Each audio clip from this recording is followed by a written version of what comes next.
Welcome दोस्तों। आज की वीडियो में हम देखने वाले हैं माइक्रो सर्विसेज के अंदर सर्विस रजिस्ट्री एंड डिस्कवरी, ये क्या होता है। तो जैसा कि यहाँ पे मैंने लिखा हुआ है कि सर्विस रजिस्ट्री इज़ अ की part of service discovery. It is a database containing the network location of service instance. तो कहने का मतलब ये हो गया। पहले इसका एक रियल टाइम हम एग्जांपल देखते हैं, उसके बाद मैं इसको एक्सप्लेन करता हूँ।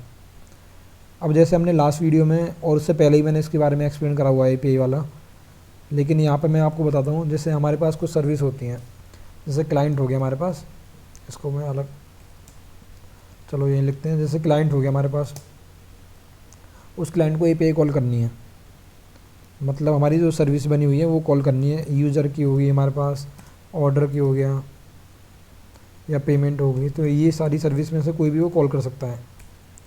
तो अब क्या होता है कि जब हमारी API चलती है, सर्विसेज चलती हैं, तो उसमें कई बार क्या होता है, हम लोड बैलेंसर और वो सारी चीज़ें लगा के रखते हैं कि भाई इसमें 10,000 रिक्वेस्ट है, हमारे पास 10,000 का ट्रैफिक आया, तो उसका क्या कहते हैं जो इंस्टांस है वो अलग हो जाए, वो अलग पोर्ट पे स्टार्ट हो जाए, उसका 1 हो गया वर्कर, और 1 लाख से ऊपर पहुंच जाए तो फिर दोबारा से उसका चेंज हो जाए। तो मतलब हम क्या करते हैं 10,000 के या 1 लाख के, मतलब जो भी है ट्रैफिक के हिसाब से हम उसको अलग कर देते हैं, अलग इंस्टांस पे चला देते हैं। अब कई बार क्या होता है कि या कोई और सर्विस होगी, ये तो सिंपल इंस्टांस का हो गया कि जैसे ऑर्डर है या पेमेंट एक साथ हमारे पास बहुत सारी आ रही हैं, तो ये हमने डाल दी 1 इंस्टांस पे, ये डाल दी 2 पे, मतलब जब 20,000 से ज़्यादा हो जाएगी तो 2 इंस्टांस पे चली जाए, उसके बाद वो 3 पे चली जाए। तो ऐसे हमने इंस्टांस चला दिए। अब जैसे जैसे वो कम होते जाते हैं तो क्या हो जाता है कि वो 3 से 2 पर हो गया।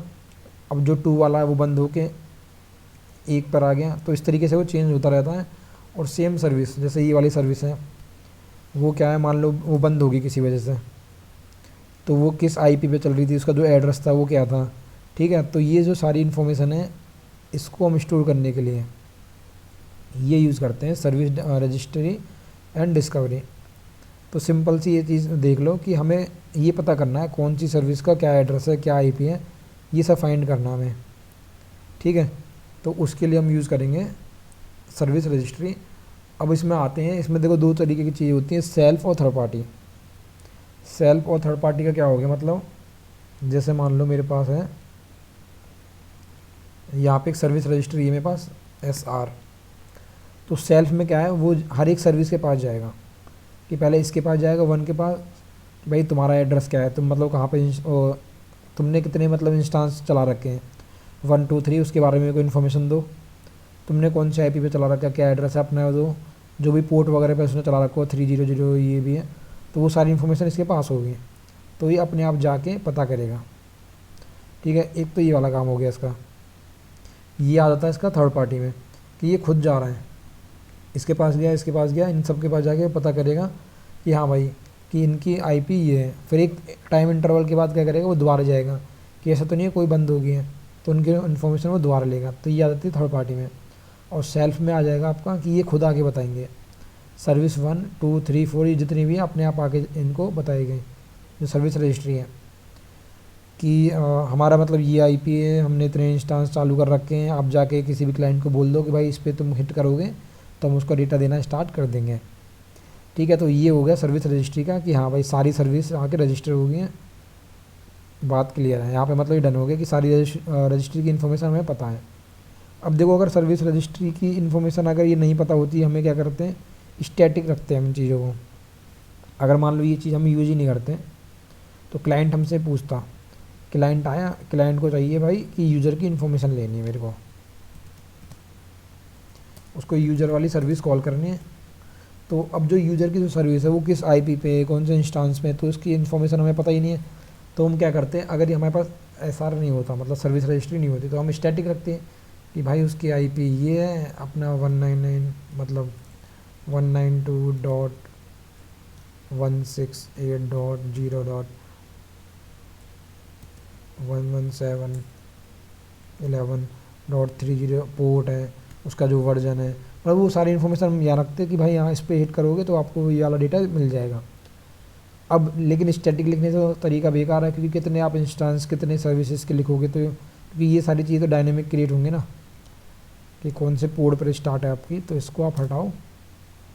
यहाँ पे हम यूज़ करेंगे सर्विस रजिस्ट्री, जो अपने आप सारी इन्फॉर्मेशन इसके पास होंगी कि भाई कौन सी सर्विस कहाँ पे जाके रजिस्टर है, कैसे कैसे वो काम कर रही है। तो क्लाइंट क्या करेगा, वो आएगा सीधा सर्विस रजिस्ट्री की तरफ, देखेगा कि भाई मेरे को डेटा चाहिए यूज़र का। वो कहेगा चलो ठीक है, सर्विस रजिस्ट्री ने गया, उसके पास जो भी डेटा है कि अच्छा यूज़र की भाई एक काम करो, तुम इस वाले आईपी को और इस वाले एड्रेस को हिट कर दो, तुम्हें डेटा मिलना स्टार्ट हो जाएगा। ठीक है, अब मान लो जैसे उसने, इसमें प्रॉब्लम क्या आएगी, मान लो क्लाइंट वाले में कि वो डायरेक्ट कम्युनिकेट कर रहा है इससे और इसको एड्रेस दे रहा है उसका। इसमें अब एक प्रॉब्लम आएगी कि जैसे जो क्लाइंट है उसको पता लगा कि हाँ यार मैं सर्विस रजिस्ट्री के पास गया, उसने बोला कि भाई यूज़र के लिए तुम इस वाले पोर्ट को हिट कर दो, डेटा आ जाएगा तुम्हारे पास। तो उसने क्या करा कि ठीक है भाई, हर बार मतलब इसी से डेटा आने वाला है, तो मैं इसको कैसे में रख लेता हूँ, अपने कैसे में बना लेगा और इस वाली चीज़ को उठा के रख लेगा अपने पास। ठीक है, अब मान लो उसी टाइम पे ये सर्विस जो है डाउन हो जाए या अलग पोर्ट पे स्टार्ट हो जाए, मतलब कुछ भी हो जाए उसमें, तो जो क्लाइंट है वो हिट क्या कर रहा होगा, क्योंकि देखो यहाँ पे सर्विस रजिस्ट्री को तो कोई सपना आएगा नहीं कि भाई मेरी सर्विस बंद होगी, मैं जाऊँ क्लाइंट के पास और उसको जाकर जल्दी से बता दूँ कि भाई तुम्हारी सर्विस बंद होगी और तुम एक काम करो, इसको अलग उस पर स्टार्ट कर दो।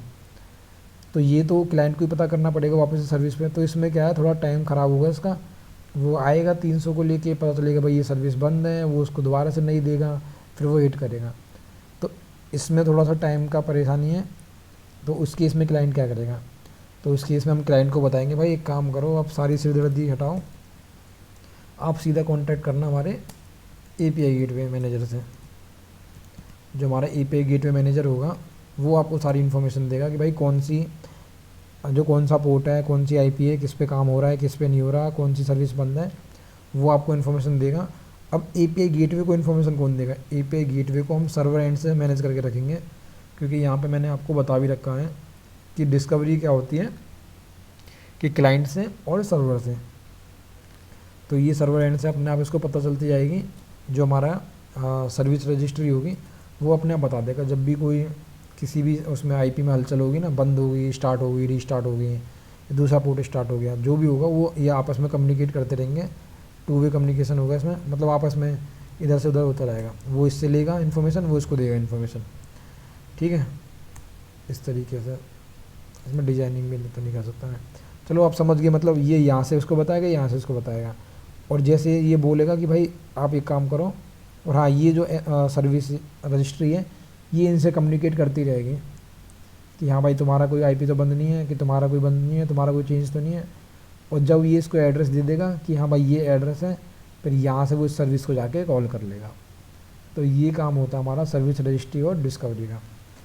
ठीक है, तो ये समझ आ गया होगा आपको, कोई कन्फ्यूजन होनी नहीं चाहिए इसमें। ठीक है, तो इतना ही था इसमें, बाकी फिर मिलते हैं नेक्स्ट वीडियो में। Thank you.